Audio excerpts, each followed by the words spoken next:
launch them again. So really pleased to have you all here in the room. Today we've got the awesome Bronwyn from Empire Marketing who's going to share her secrets on Mailchimp. So take it away, Bronwyn. Thanks. How are we doing? It's awfully quiet in here. Yeah. So yeah, as Charlotte mentioned, firstly, thank you for having me. It's bloody awesome to be here. Drove from Kerikeri. I hail from up those ways today. And we're here to talk about Mailchimp. But firstly, let me explain who I am and what I do. So I'm Bronwyn. I am originally from South Africa. Have been in New Zealand a whole 22 years, so I think I can say I'm part Kiwi. I actually started off in events management and found my way organically into marketing because events is a lot of hours and not much sleep. Either which way, that's how I came into marketing. So I started my little company a couple of months ago, have been doing marketing full-time for other companies ever since, so previous to that. So that's a little bit about me. The best thing for me to do is probably to check which professions you guys are in and also to find out if you're actually using Mailchimp already, because Mailchimp is a bit like Xero. Everyone know the accounting system, right? So in this room we actually have someone who was the 13th employee of Xero. Even if I tried to learn Xero the best I could, I probably wouldn't know it as much as him, right? So to set expectations, Mailchimp can be as complicated or as simple as your needs for your business are. So, if I could get you all to stand up because, you know, it's warm in here, get that brain going.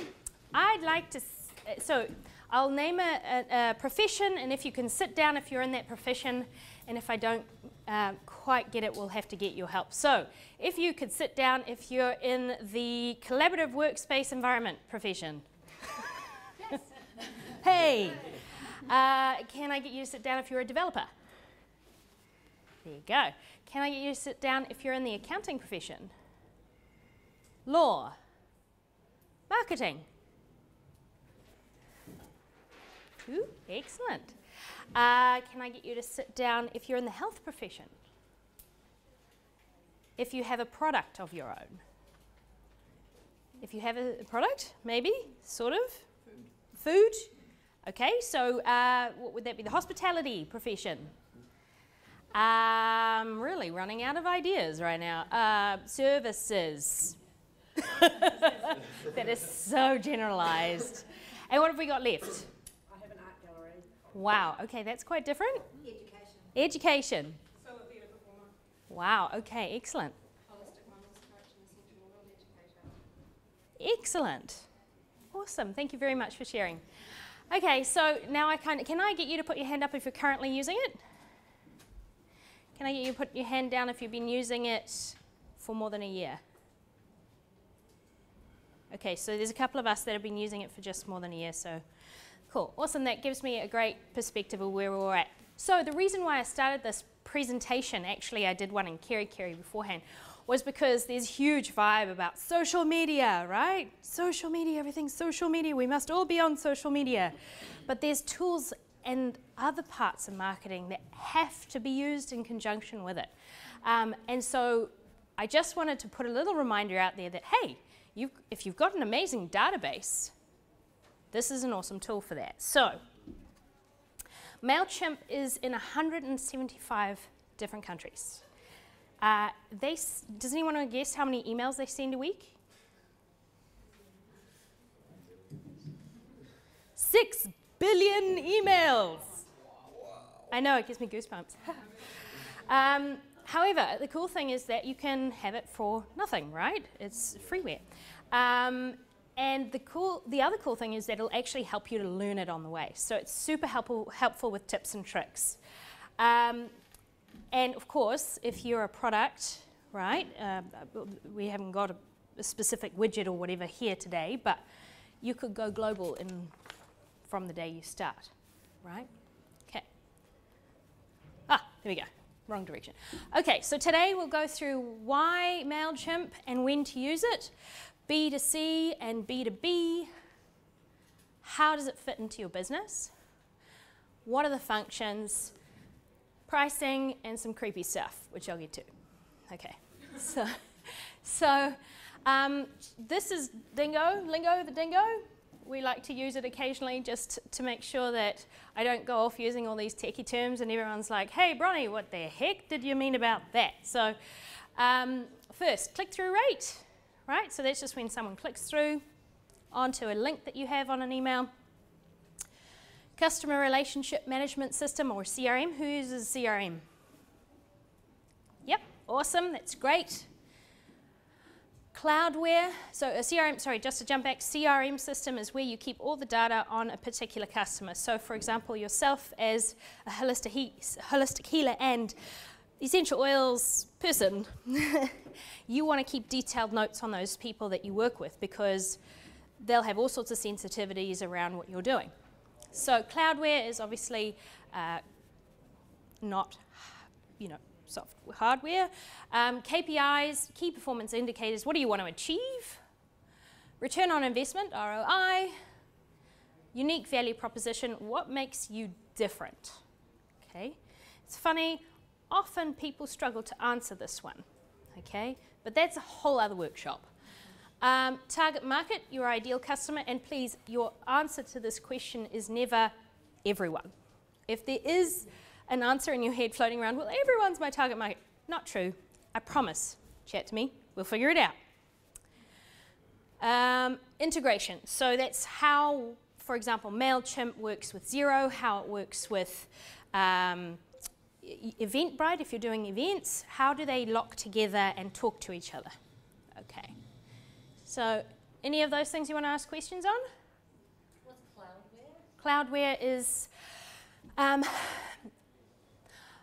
we would, back in the day, we would upload computer programs, right?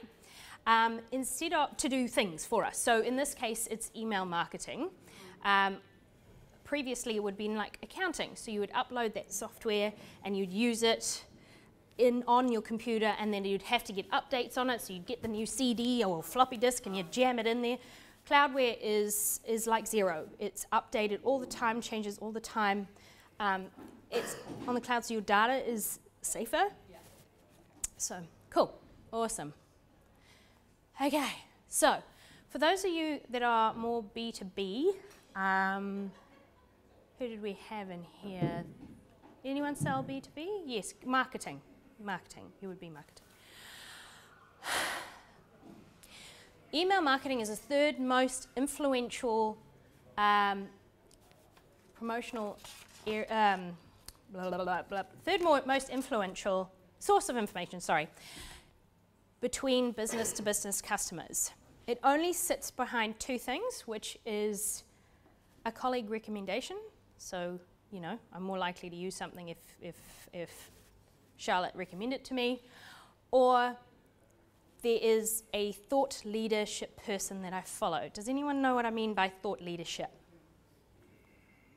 Like famous people, blogs you read or opinions. That's right. Yeah, so the person putting out super amounts of content online saying, oh my God, I'm a marketing specialist and we need to talk about all of this thing because the stuff and here's the facts and blah, blah, blah. So they're constantly producing, and it doesn't necessarily mean they have to be online, but they might be presenting. Like today, this is a thought leadership role, okay? So that's 86% of business-to-business professionals actually prefer email rather than phone calls because it's written down, it's easy to remember. I can go back and be like, what was I talking about with that guy, right? And as a result, the click-through rates are higher for B2B. 59% of people who use email marketing in their marketing strategy feel it's the most effective channel for their revenue generation. Now, recently there has been a change since I even wrote this proposal. If anyone's learned about bots, anyone learned about bots? Bot is like email marketing within Facebook, right? If you want to learn about bots, I'm sure there's something coming up soon. highly recommend you look at that because the click-through rates are 80 to 90%. It was touched on last time in the LunchBox session. We've got a link on our Facebook page. We can send you to that presentation. There you go. Well. Yeah. So this is something that's coming through that, you know, who knows if Facebook will keep it or not, but the click-through rates are so much higher. So any which way, Can you spell that? a bot, B-O-T, Like the end of robot. robot, but botty, bot, spot without the S. Okay, so this is a statistic I found online. 3 out of 10. So this is for B2C. So people are dealing directly to their customers. This could be a retail store, right? It could be someone selling shoes online. It could be, for example, your oils you might want to put through this type of selling. But they suggest that overall the research, about 3 in 10 will most likely buy through your email.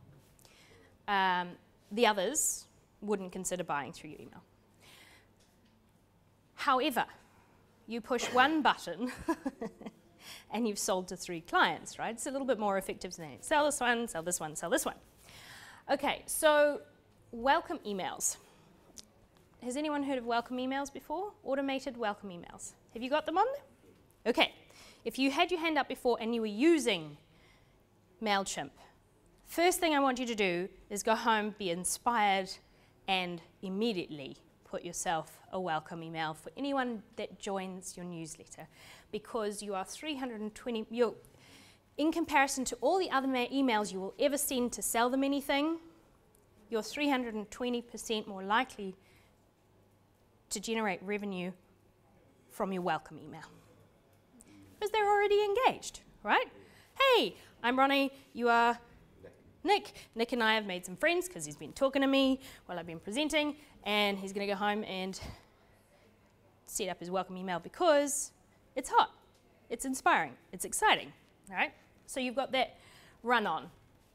This is the coolest thing I saw. Oh, whoops. There we go. This is the coolest thing I saw. Those people that are subscribers on your mail list are 3 times more likely to share your stuff on social media. Now, some awesome other cool things you can do, which is take your database, and within Facebook, you can make a list with that for ads and say anyone who has this email or is this kind of profile, you can match them up and say, I want to advertise to these people. So you're double engaging. Does that make sense? Sort of? Is that from your existing list? So if you go into Facebook, right, and you're doing an ad, you can actually add your Mailchimp list as the group of people. Now, you've been talking with them for months. They've been seeing your emails for months. They maybe had a chat at an event with you. It'd be really cool to make sure that they were seeing you on Facebook too, right? So that's a little something. Go home and check that out too. Okay. 80% of retail professionals indicate that email marketing is their greatest driver of customer retention. So this is you guys. You own a shop front for your food, or do you? No, we don't actually. It's all people just order online and we deliver it one day a week. Okay, cool. Awesome. Does anyone have a bricks and mortar store? Okay, so that's you. I mean, obviously your tone will be slightly different. You won't be like, hey, let's sell this beautiful piece of art right now through the email. But you'll be saying exclusive things about this new art coming up, right? Cool. Okay, so there's a little difference between the B2C and the B2B. The question is, yeah, Bronnie, emails are nice, but how do they fit into my business, right? Now, I realize that going into business is sometimes quite the whirlwind, right? You're like, okay, so I thought I was organized, maybe not. This is a great little tool to use. We can send the presentation, eh? Yep. Yeah, all registered. Yep. Have a look at these areas and decide which ones of these you actually have a plan for or know the answer to. I know, It's a lot of information, but this is a great place to start when you're understanding, okay, if I have a business plan, what does that include? The business plan includes all the black stuff. The marketing plan includes all the pink stuff, right? So where marketing sits is you would have a business plan. In that business plan, you have some KPIs. Under those KPIs, you need to transfer those KPIs into a marketing plan. How am I going to achieve those particular things? You do your marketing plan, so you understand your situation, your objectives, you're realistic about it, you're doing all the good things, and then in your content plan, it can include things like Facebook posts and when are we going to sell them, but it can also include your email marketing strategy. Okay? So it kind of sits here. Email marketing sits here. The reason why I say that is we tend to just go, what am I going to talk about this month? And then you're like, okay, hot product, it's summer, let's talk ice cream. I don't know, right? Have a plan, make sure it actually relates to your overall business strategies, because that's where I see most people going wrong. Either they've forgotten who their target market is, or they don't remember how it relates to the overall arching plan. Does that make sense? Cool. Okay, so this is the marketing funnel. I don't want to spend too much time on it because we could literally go on forever about it. But the idea is that awareness is the first step, and it doesn't include email, right? From interest to consideration, intent, evaluation, purchase, all those steps can involve email, okay? Because you need consent to make sure that that person really does want to email you. So, question, can you go out there, hire someone to scrape a database and make sure and get emails and then use that to send an email out through Mailchimp? Yes? No? You're saying, can you, as in, is it legal or should you? Okay, is it legal? Yes. No. Should you? No. Because imagine, okay, I don't know you, right? I haven't asked your name yet. Hi, I'm going to tell you about marketing and we're going to do this social media thing and blah, blah, blah, blah, blah. You're immediately, I'm already in your face, right? It's exactly the same in email. Think of any marketing you do. Imagine you're in a room like this with all the people that you have in your database. Think about how socially you might engage with them if you were person to person, right? But sometimes we do stuff that we wouldn't do in person online because it's just words, right? So whether it's social media, whether it's email marketing, make sure that you're writing relevant content or making that relationship happen. You have a relationship with people, you go far. If you don't have that relationship, it kind of falls apart. So I've just got a question. Yes? Like how much professionalism or like with that relationship, like how much of yourself do you actually put into, I guess, your emails? That's something that I struggle with. Like I'm trying to kind of be professional, but I also don't want to be generic. Sure. Okay, so the question is, what level of me do I show? And how do I make sure that I'm professional versus me?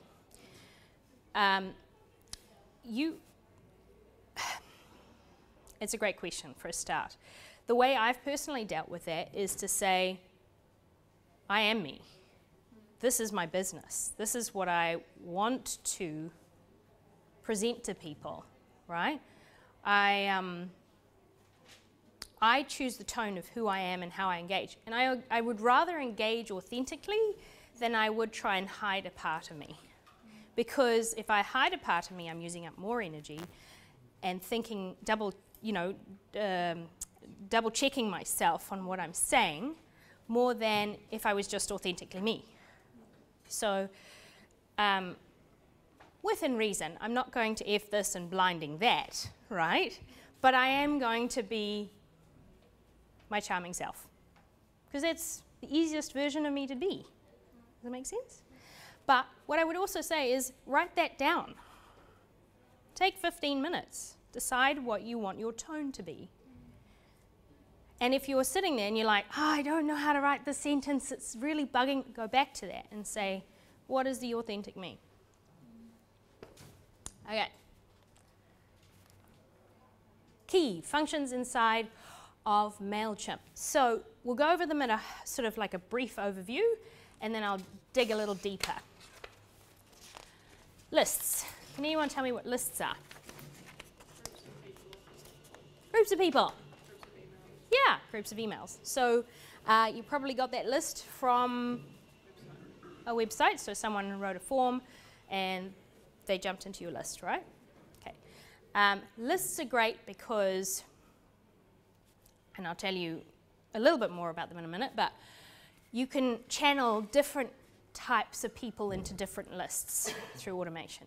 But basically what a list is a bunch of people that you've decided to be certain types. So for example, with me, I have people that are interested in social media, so they might inquire about social media, I get them into one list. Someone inquires about CRM system that I do as well, they go into a total other list because they're like miles apart, right? Okay, templates. So this is, I'll explain the difference between a template and a campaign in a minute, but this is your basic structure of what your campaign would be.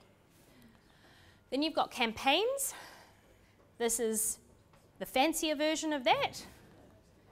And then what they do is, Mailchimp are being quite clever in that they've created a pipeline within Mailchimp. So, for example, you do a Facebook ad, right? And that Facebook ad is attached to your list. So you input your list into Facebook, you do the Facebook ad. Those people see that. You also have the addresses of those people. You can do a postcard to them to remind them about the Christmas deal, right? Both of those direct them to a landing page, which tells them a little bit more and gives them something free. Would you like to sign up for the free thing, whatever that is?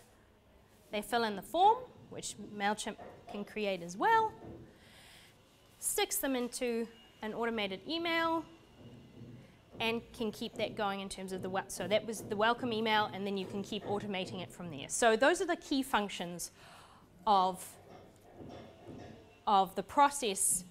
Mailchimp will take you through, basically you can build a funnel, a sales funnel through that, right?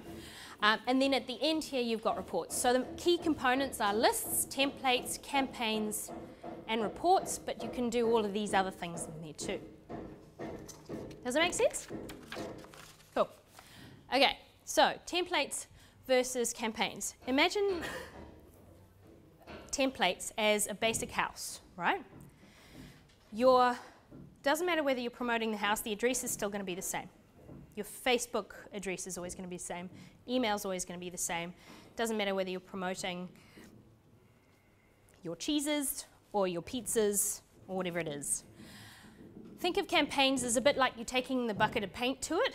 You're taking a template, which you've designed with all of your logos and your connecting emails and your things, and then you transfer that into a campaign, and then you personalize it. You make the house pink, right? Because we're promoting pink this month. So it can be a little confusing, but when you start in Mailchimp, which I'm sure you're going to go home and do, you jump in, and one of the first things you need to do is set up a template. What do I want to look like every time I promote? The reason we do this is because consistency is key with marketing. They see your template changing every time, they're not going to know it's you instantly when they pop open that message, right? So build a nice template, get some graphic designs, or use Canva. Has anyone heard of Canva? It's like the dummies version of graphic design. It's very user-friendly. They've got templates, canva.com, and there is a free version to start with, but if you need some imagery, that's a great place to go. Okay, so that's the difference between templates and campaigns. Okay, so I'm going to talk a little bit about target marketing.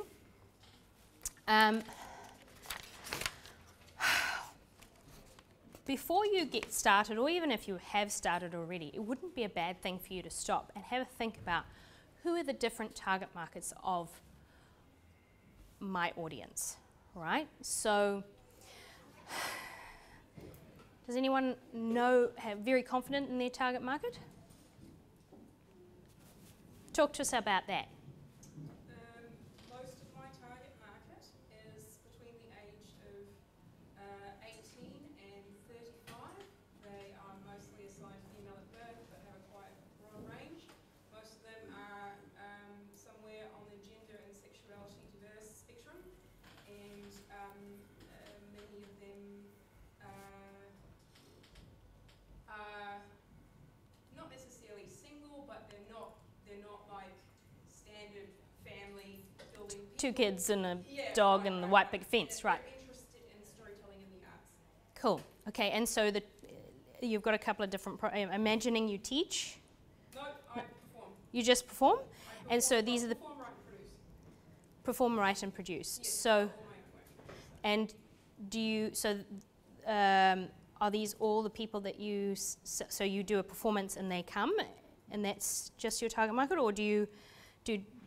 For example, do you perform and then do you sell your writing?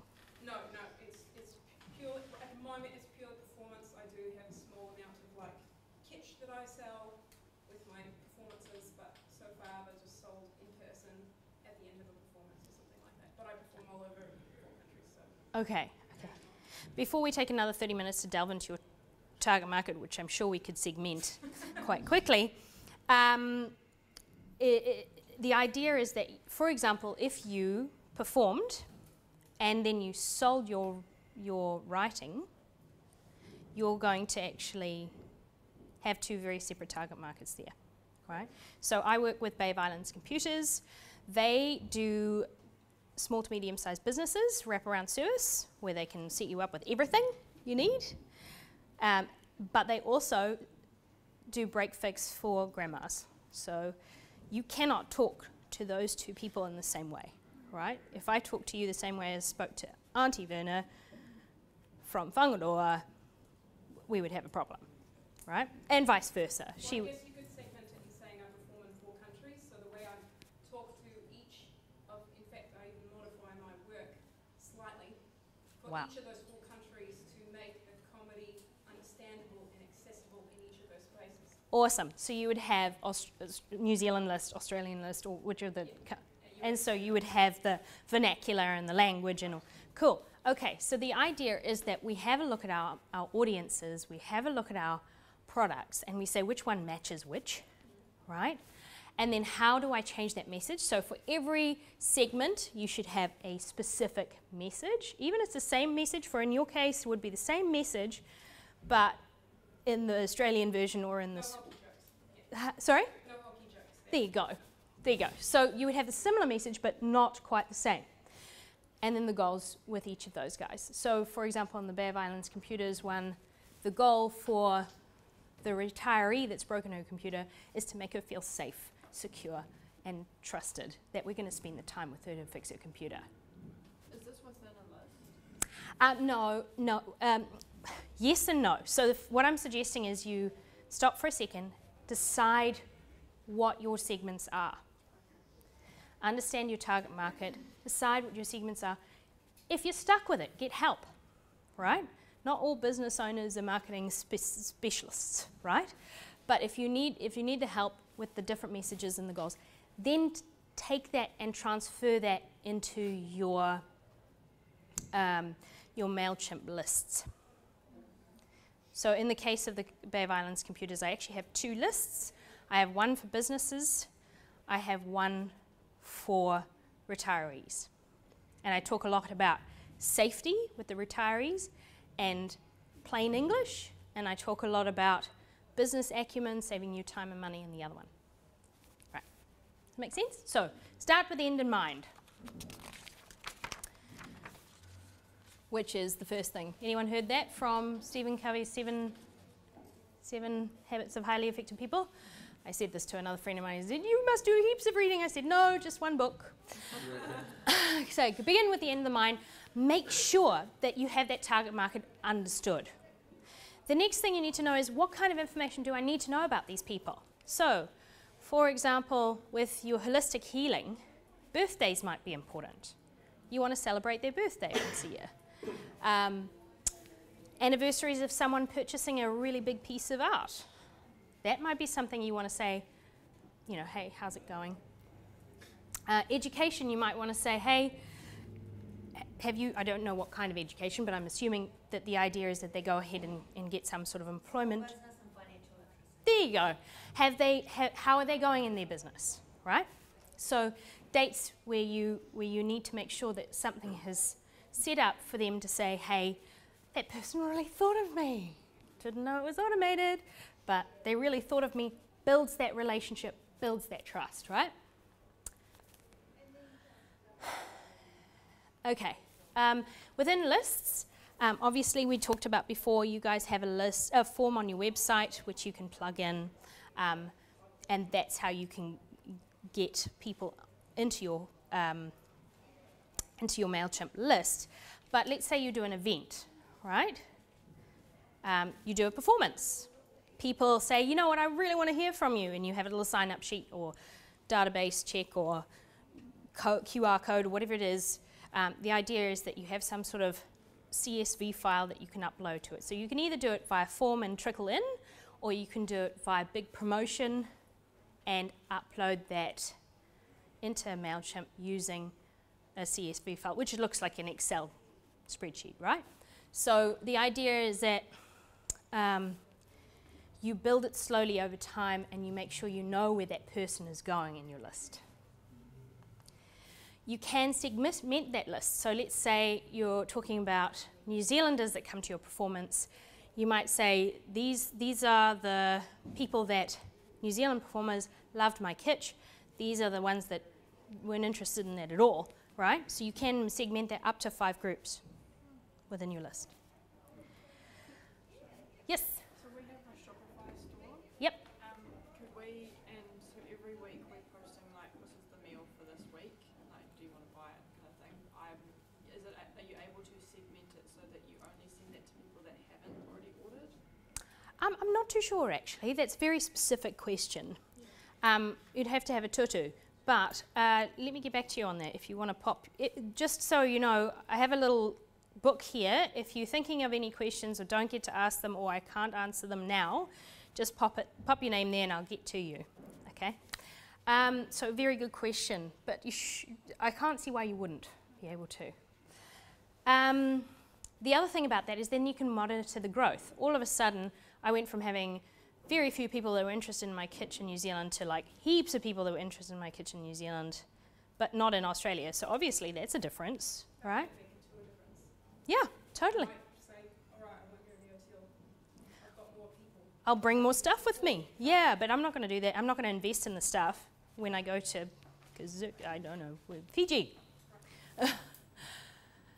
Types. Okay, so I know there's a lot of people who sort of sit there, well, what is subscribed, unsubscribed, non-subscribed, because aren't they unsubscribed if they're non-subscribed? And what the heck is a clean contact, right? Have you heard those or seen those in Mailchimp before and thought, huh? So, emojis are my way to go for this one, right?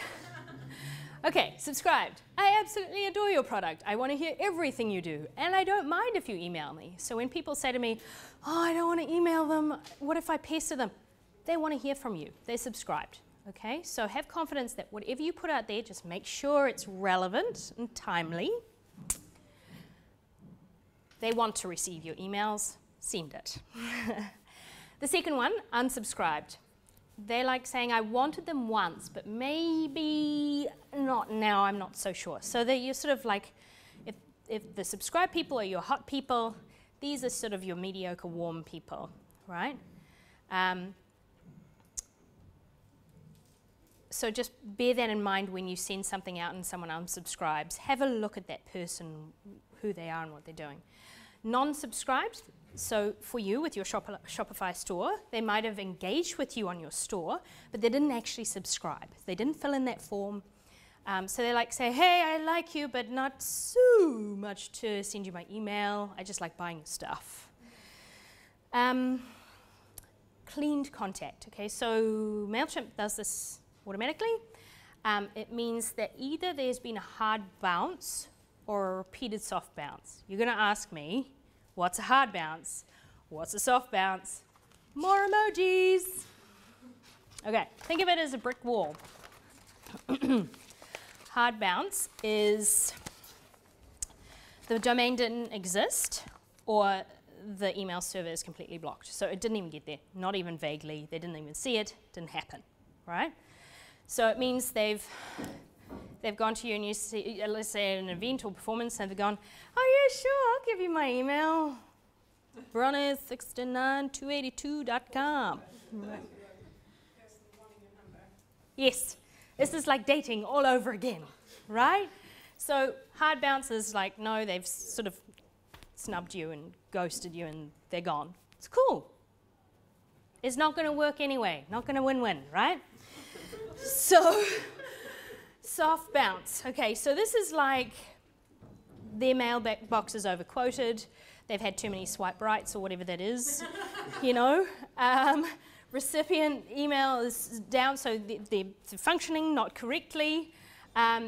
Your email message is too large. Okay, so has anyone uploaded a photo in Mailchimp and it's going, oh my gosh, you've uploaded such a huge image, you're going to obliterate mailboxes?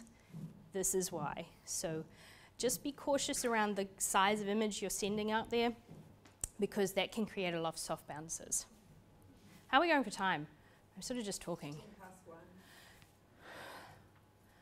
Wow. Okay, I'll be quicker. So, templates. I'm just going to run through some of the things you can do with them. So that sell products, make an announcement, tell a story. This is often people for first-time users is your newsletter one. Follow up and educate. So that gives you a scientifically proven, they've tested, they send out 6 billion emails a week template, right? Don't have to think, use which one which suits you. You can then convert it into a campaign, and those templates are all different for each of the different kinds you want, okay? So the idea is, coming back to the pipeline again, you do the Facebook ads, the postcard, they go on the landing page, they fill in the form, you send them an email saying, oh my gosh, those shoes are 50% off.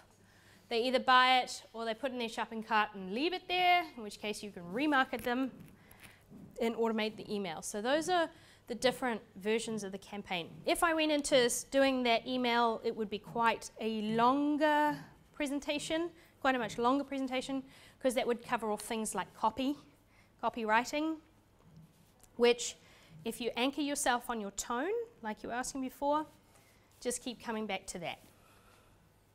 Okay, that was the remarketing image. Very good.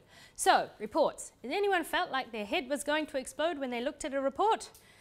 Yes. Well, you are not alone.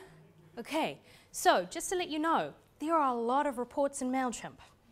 When you're first starting out, maybe just take it one step at a time, right? Email campaign reports is where you'll start, and I'll show you what that looks like in a second. There's automation reports, so remember we had the welcome email, so that's making sure that you'll get those new people coming into your database are getting them and they're opening them, okay? Landing page reports and ad reports. So that's when we have them in the sales funnel and we're checking on their clicks in which they're opened. For your Shopify account, you can check how many conversions there were, right? Which is really neat. Ad reports. Okay, so that's when you can actually do a Facebook ad through Mailchimp. Okay, so the easiest thing for me to do is actually just jump onto Mailchimp and show you just one campaign report that we've done. Have I got 2 minutes? And then we are good to go. Yeah. Okay. Yep. Yep. Okay.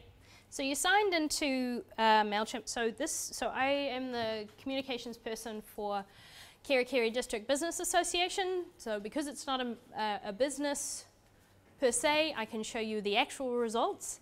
Unfortunately, because we don't sell anything, we're just an engagement and social networking place or organization. We're not going to see conversions and things like that. But I run a little event called Innovation Club. See here, this is the post-event thank you. That email was sent out there on Tuesday the 25th of September. I'm showing you this one because it's had enough time for everyone to have a look at and open it. So we have about 500 people in our database. That's not hovering. So I know that it's not doing it. 175 people have opened it, 46 have clicked. Okay, so I know 50 people actually clicked on my Innovation Club thank you. Now I know that we had 60 people turn up, so that's not too bad. All I do is jump in here and view report. And as we scroll down, this is where you'll get your Shopify stuff, right? We've got the open rate 35%, click rate 9.2, which is quite good. See these, the bounced ones? Sorry, I'll go here. I can see if I click on 175, I can see exactly which person opened that and how many times they opened that. So if you are talking about a topic, for example, in your health and wellness business, and you see that Sarah, John, and Bob looked at the article on hips and feet 34 times, you know, you could just call them up and say, I've been thinking about you lately.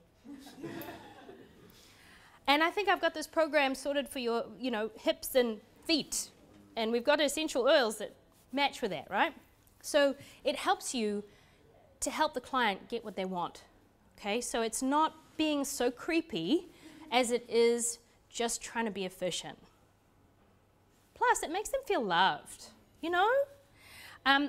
This is the one I want to show you the most because they opened it, but you also want to see who clicked, right?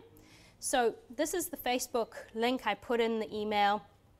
I know that I had photographs. Everyone loves photographs. They want to see themselves. So 39 people clicked on that. Of course, that makes sense. But the coolest thing here is one of my sponsors, Special Occasions, brought the chairs for me. I didn't pay a thing, right? Bless her sweetheart. They are hard to move, really heavy chairs. And she did that all for me. And I can say to her, there's 5 people here, and I can give their names here that were really interested in, or 5 clicks here, 4 people, that were really interested in your product. And I can, because I know those people, right? I know those people, they've engaged with the Kerry Business Association. I can go to Linda, hey, weren't those chairs amazing? Are you planning an event soon? You should totally connect with Special Occasions, right? So you're actually making yourself more useful and helping people. So I'm just going to whip back here. We'll go one more. And I'll just go through unsubscribed, right? I would always look at this as well. They'll say why they didn't want to, but also if I know those people particularly well, like I know Nelly, she's so engaged. She was so engaged. I don't know why she stopped. So the next time I see her, I'll be like, how's it going? Are things going poo for you? What's happening? And so just as much as you are chasing the people or talking to, engaging with the people, should I say, that do want to positively engage, you want to also protect the people that maybe are feeling disheartened as well. Okay? So don't just look at your clicks, also look at your unsubscribed and your bounces. Member rating is how much how much they engage with the emails itself. So if they open every time and they spend a whole bunch of time reading it, they'll be a 5-star. If they open it and there's like 1 star, it means that they maybe have just clicked on it and deleted it straight away, or, yeah? Okay. Cool. So there's so much more to reporting, so much more. But again, my suggestion is just start at the very beginning, start tutuing.